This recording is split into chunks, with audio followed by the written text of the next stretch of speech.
So, question for the people in the healthcare industry. I get you're overworked, understaffed, and a lot of the other issues. So, I was kind of considering this career myself, and I'm actually about ready to go back into it from disability.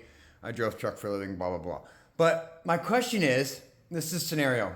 Every time my wife's in this hospital, I'm not going to name names, but so like when she has to use the bathroom, she's a stroke patient, broken hip. I get the fall risks. I understand all these scenarios. I understand the liability from the hospital if a staff member is not in there and something happens. That being said, I will be like in another room and they'll be like, oh, we're going to put a diaper on her or you can take her to the bathroom. So I take her to the bathroom.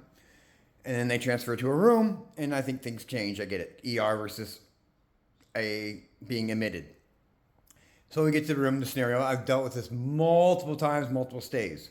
So they'll have a conniption fit if I'm helping my wife get to the bathroom because either they're taking too long or whatever reasons, and she has a lot of PTSD issues. So the staff will just completely come unglued. But they will come in, remove her from the bed, put her in a wheelchair, transfer her to the toilet, and then walk out the door.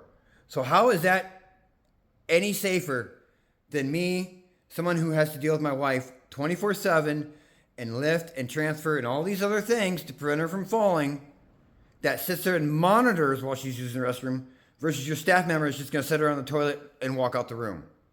Please, someone please explain me this theory of thinking. I just got done talking to the charge nurse and she's like, that's not our policy, blah, blah. I'm like, but they consistently do it. And I don't feel that it's ever going to be touched on. So just let me. What do I do for recourse? Do I just finally write this hospital off? Please, I'm all ears.